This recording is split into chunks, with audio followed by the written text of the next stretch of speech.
आज मैं सूत्रधर व्रत गाथा सुनाने जा रही हूँ। इस व्रत को सूत्रधर भी कहा जाता है, अनंत भी कहा जाता है। ये भाद्रो मास का पूर्णिमा को इस व्रत होता है और साल में एक बार ये व्रत आता है। एक गांव में एक ब्राह्मण परिवार रहता था।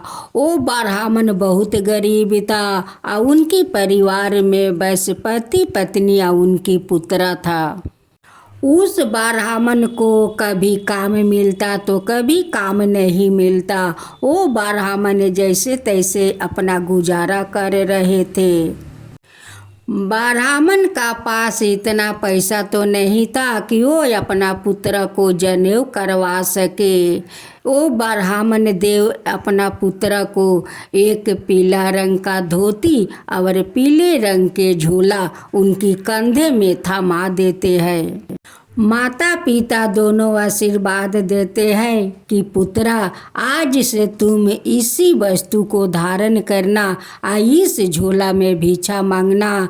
देखो सूत्रधर, हम लोग तो बहुत गरीब है और तुम्हें तो जनेऊ नहीं करवा सकते हैं। तुम अभी तक शुद्ध नहीं हो कि तुम पूजा करवा सको। सूत्रधर तो भिक्षा मांगने के लिए गांव-गांव घूमने लगे। अब तो सारे गांव का लोग कहते हैं कि इतना छोटे बच्चा को कैसे माता पिता कंधे पर भिक्षा मांगने के लिए झोला थमा दिया और उस बच्चा गांव-गांव घूम रहे हैं। सूत्रधर जब भिक्षा मांगकर घर आया तो माता पिता कहते हैं कि सूत्रधर, आज तुम्हारा कितना भिक्षा मिला। सूत्रधर कहते हैं कि माता देखो, इस झोला में जो है आज सारा दिन का भिक्षा है। जितना भी मिला है पुत्रा, उसमें तो सत्यनारायण भगवान का कृपा है। उसमें तो हम लोग बहुत खुश है पुत्रा, बहुत खुश है। दूसरा दिन जब सूत्रधर गांव जाने के लिए तैयार होते हैं तब उनकी माँ कहती है कि बेटा सूत्रधर, आज देखो भाद्रो मास का शुक्ल पक्ष को आज पूर्णिमा है। अगर कोई लोग उपास है या उपास होकर तुम्हें कोई काम करने के लिए कहे तो सूत्रधर बेटा, तुम उस काम को खुशी खुशी से कर देना। सूत्रधर भिक्षा मांगने के लिए उस गांव में तो जाता है। उस गांव का कई आदमी बहुत गरीब थे, बहुत गरीब। उनके घर में कुछ खाने के लिए नहीं था, उसलिए वो सारे परिवार उपास थे। जब सूत्रधर को देखा तो वो लोग कहने लगा कि हे ब्राह्मण पुत्रा, तुम तो ब्राह्मण हो, कोई हम लोग का गाथा सुना दो। देखो आज तो भरल पूर्णिमा है भाद्रो मास का, तुम कोई गाथा सुना दो। सूत्रधर कहते हैं कि माता, मुझे तो कोई गाथा आता नहीं है, मैं आप लोग का कौन गाथा सुनाऊं। सूत्रधर बहुत चिंता में पड़ जाता है और वो सत्यनारायण को याद करता है और कहता है कि हे सत्यनारायण भगवान, मैं क्या करूं, मैं तो बहुत बड़ा दुविधा में पड़ गया हूं। आज का दिन ये परिवार उपास किया है। सत्यनारायण जी, मैं क्या करूं, कैसे ये लोग का मैं गाथा सुनाऊं। तभी सूत्रधर का पीछे से आवाज आता है कि सूत्रधर, जितना परिवार उपास है उस परिवार को बोलो जो भी घर में हो अन्न, उस अन्न से थोड़ा थोड़ा उसमें दक्षिणा लेकर तुम्हारे पास आए।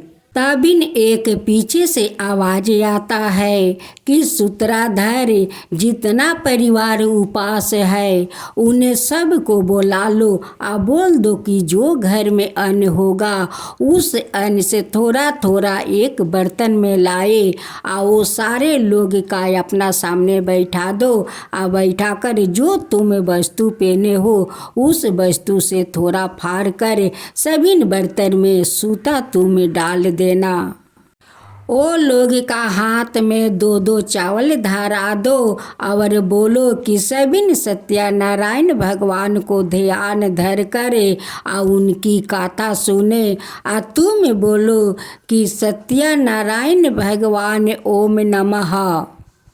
सूत्रधार कहते हैं कि अब तुम लोग जो हाथ में अक्षत लिए हो अपना अपना बर्तन में डाल लो।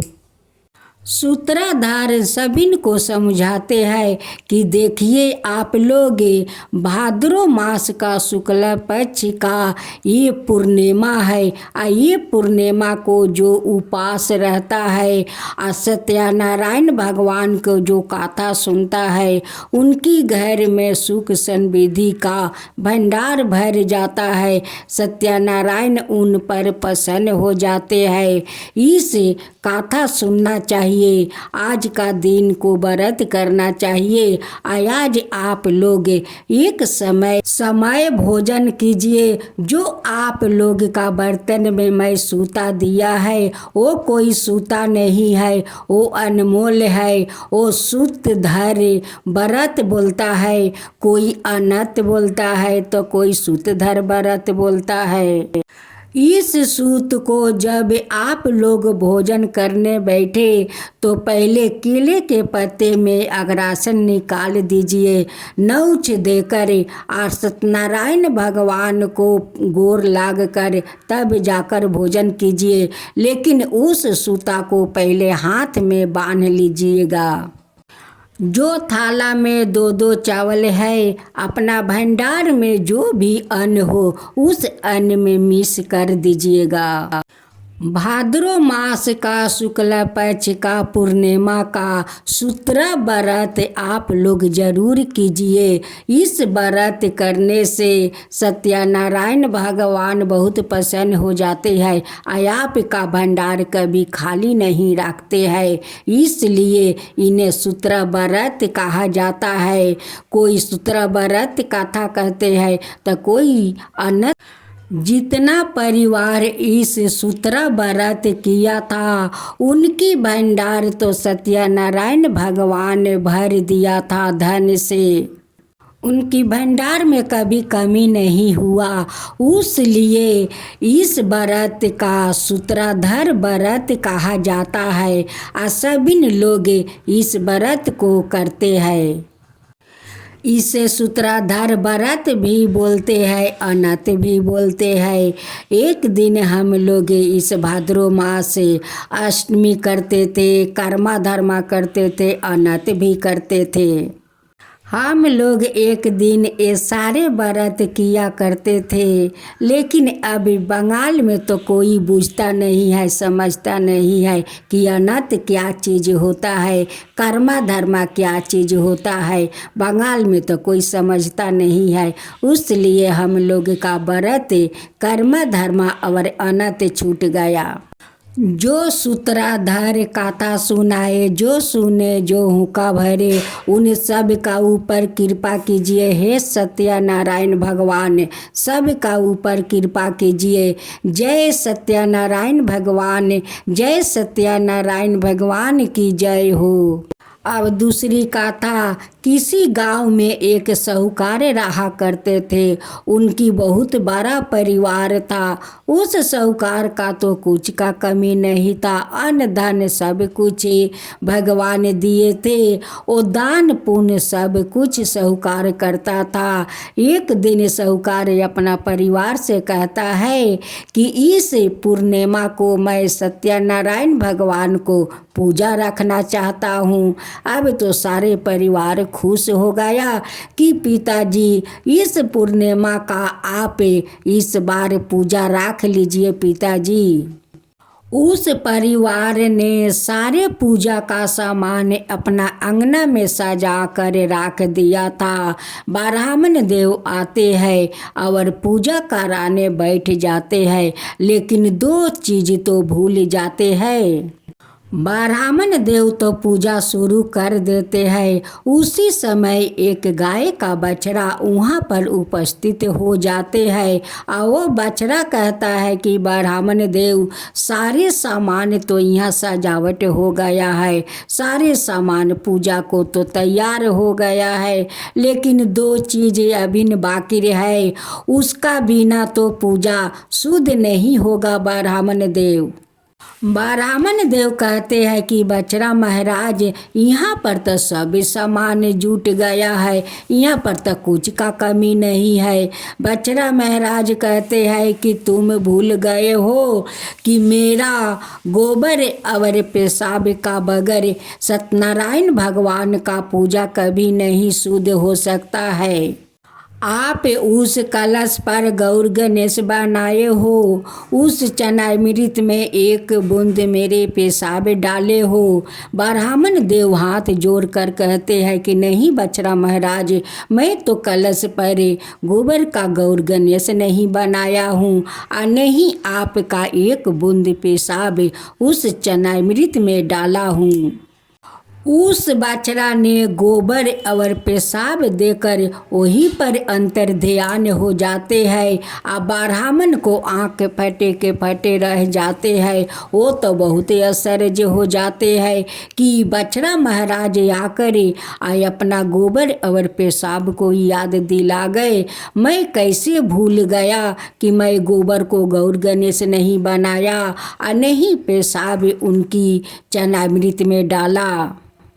ब्राह्मण देव गोबर को गौर गणेश बनाते हैं और एक बूंद पेशाब उस चनामृत में डालते हैं और सत्यनारायण भगवान से कहते हैं कि हे सत्यनारायण भगवान, मुझे माफ़ कर दीजिए, मेरे भूल के लिए माफ़ कर दीजिए। मैं कैसे भूल गया हे सत्यनारायण भगवान कि मैं गौर गणेश नहीं बनाया और नहीं एक बूंद पेशाब डाला। ब्राह्मण देव हाथ जोड़कर कहते हैं कि हे गौ माता, आपका गोबर और एक बूंद पेशाब का बगैर कोई पूजा शुद्ध नहीं होगा। सत्यनारायण भगवान को तो वो साफे नहीं होगा, उनकी तो पूजा आपका गोबर और पेशाब का बगैर शुद्ध नहीं होगा। हे गौ माता, हमें माफ़ कर दीजिए। साहूकार का सारे परिवार उस दिन पूर्णिमा का सभी उपास होकर सत्यनारायण भगवान का कथा सुना। बहुत श्रद्धा भक्ति से सत्यनारायण भगवान को पूजा किया। साहूकार सभी गरीब दुखिया को प्रसाद खिलाया और उस बछड़ा देव उस ब्राह्मण को उस दिन आँख खोल दिया। उस दिन से ब्राह्मण लोग जहाँ सत्यनारायण भगवान को पूजा कराने जाते हैं, वहाँ पर 2 बूंद शीशी में गौ माता को पेशाब ले जाते हैं और वो चनामृत में डाल देते हैं। जो सत्यनारायण भगवान का कथा कहे, जो सुने, जो हुक्का भरे, उन सब पर कृपा कीजिए। हे सत्यनारायण भगवान, सब पर कृपा कीजिए। सत्यनारायण भगवान की जय हो, सत्यनारायण भगवान की जय हो।